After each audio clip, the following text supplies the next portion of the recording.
On va parler d'alcool au volant maintenant. Il y a plusieurs groupes qui réclament qu'on abaisse la limite permise à 0,05, mais le gouvernement Legault s'y refuse jusqu'à maintenant.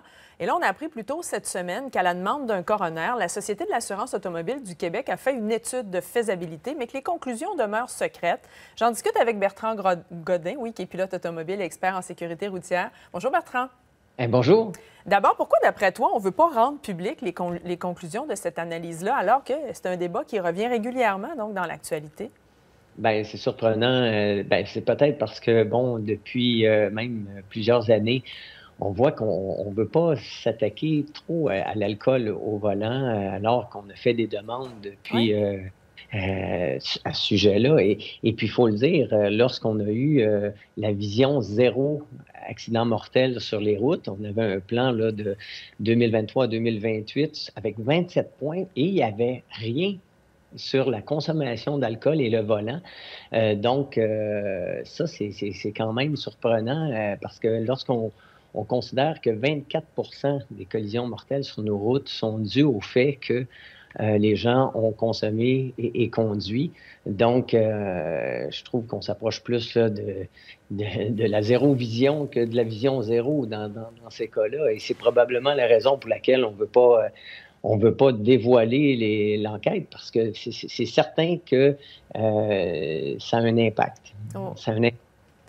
On voyait sur le tableau, justement, là, qu'entre 0,05 et 0,08, quand on a un taux d'alcoolémie dans le sang qui correspond à ces chiffres-là, on augmente de 4 fois les risques d'avoir des collisions mortelles. C'est quand même important.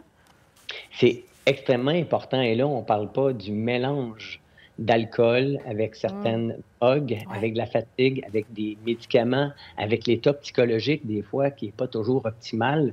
Et la conduite, c'est une activité à risque, c'est une activité complexe qui demande beaucoup de jugement, de On a discernement. tendance à l'oublier, ça. C'est tellement dans notre quotidien. On oublie que c'est presque une arme qu'on a entre les mains quand on a une voiture, là.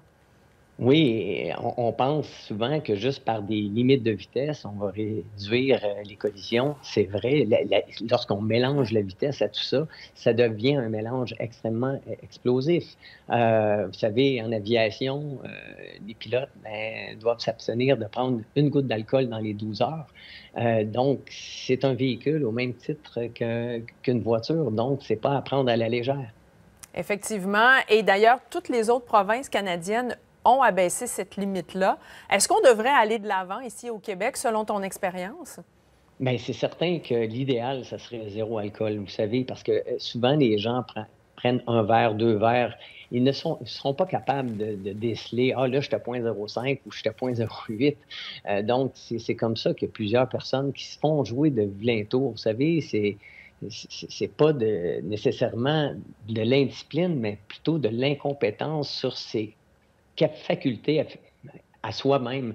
Et ça, je pense qu'il faut en prendre compte. Et c'est certain que si on abaisse à 0,05, peut-être les gens vont se poser encore plus de questions, se dire, ouais, je suis peut-être mieux de prendre un taxi, d'appeler un ami, de rester à coucher. C'est ce genre de comportement-là qui va faire en sorte qu'on va éviter d'avoir des gens qui vont consommer et conduire. Il y a eu beaucoup de sensibilisation, évidemment, dans les dernières années. Est-ce que ça a eu son effet? Est-ce que, selon toi, les gens sont vraiment plus sensibilisés à la conduite avec les facultés affaiblies? Mais d'ailleurs, le coroner suggère justement qu'on fasse encore plus de sensibilisation pour inciter les gens à prendre les bonnes décisions. Et ça, je pense que ça fait partie du plan pour pouvoir atteindre justement ce rêve de faire en sorte qu'on ait zéro collision mortelle sur nos routes. C'est comme si chaque fois qu'il y avait, et ça prend quelque chose, ça prend un accident pour qu'on ramène ce débat-là sur la table, parce qu'on voit, là, il y a quand même une grande différence entre 0,05 et 0,08. Il y aurait probablement une acceptabilité sociale aussi si le gouvernement décidait d'aller vers ça.